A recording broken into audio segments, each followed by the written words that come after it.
Sounds great. So what he's gonna do? Yeah.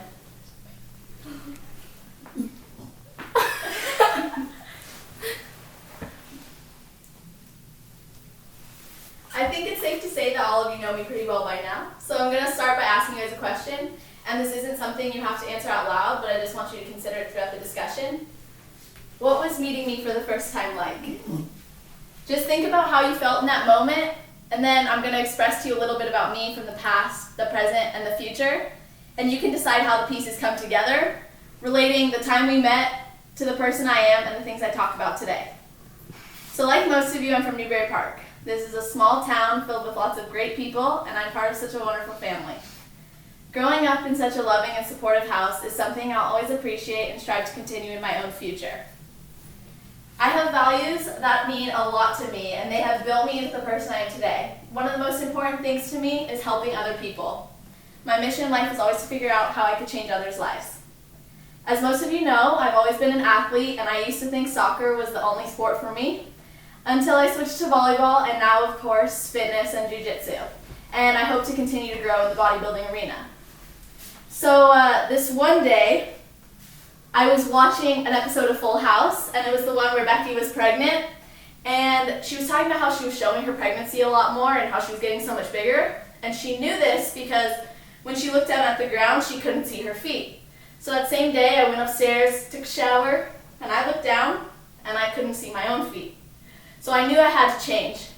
I started running every chance I got at every single soccer practice and worked to improve my mile time with my dad and sister at Pepper Tree Park. Eventually, I lost a lot of body fat and grew taller, so I just started looking like your average 5'2", 125-pound girl.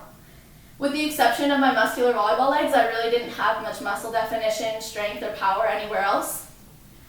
And I wasn't really active outside of sports. Then in high school, I suffered serious depression that I now cope with, but it was at the point where I really didn't know who I was or who I wanted to be. And I really didn't even want to be an interior designer anymore, which was my original plan. So I turned to exercising since I hated my body, I wanted to be a better athlete, and I wanted to feel good in my own skin. So I started working out from home until I could afford a gym membership, which I accomplished through coaching volleyball. Once I got a gym membership, everything changed. Fitness gave me what I knew I had to give other people. Fitness is more than just an exercise program and a grocery list to me. I have this undying need to help others love themselves and find that love through taking the necessary steps in their health, fitness, and mentality. I graduated high school early so I could work as a certified personal trainer. I even quit volleyball and left my decision to play in college because I knew I had to commit to this newfound calling that I had. Even though it was one of the most challenging, difficult decisions I ever made, the easiest part was just saying it. I really didn't want that part of me anymore, and I knew it was time to dedicate myself to what I truly loved and my new passion. I am now in a place where I can study dietetics at a faster pace, choosing when I go to school and when I do my work. So that means I can focus more on my business, my clients, my own personal health and fitness goals, and of course all of you.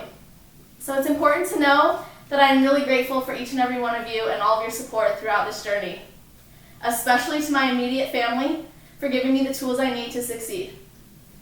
If there's anything I hope you guys can take away from this, it's that I really never wanted to be like everybody else. I've always believed in something bigger, and I have this need to use my strengths in the world to help others find and appreciate their own. I believe in loving the body we are in by taking care of it and taking necessary action to fill our life with positivity from other people and ourselves. I believe in committing to goals and aspirations full-heartedly and never settling. So now I'm curious. Does your first impression change at all? Have you considered that the person we meet is the sum of all their past experiences, future dreams, and current endeavors? Were your first impressions at all indicative of the things I've shared with you today? As you get to know me and learn more about me, do all the pieces start coming together? Does it explain why you felt the way you did when we first met? I'd be very intrigued to know your answers, but for now, I just really want to say thank you for coming and hearing all about me from the past, the present, and the future. All right. Hey. Nice. Nice. Good job, Celeste. Very good. Thank you.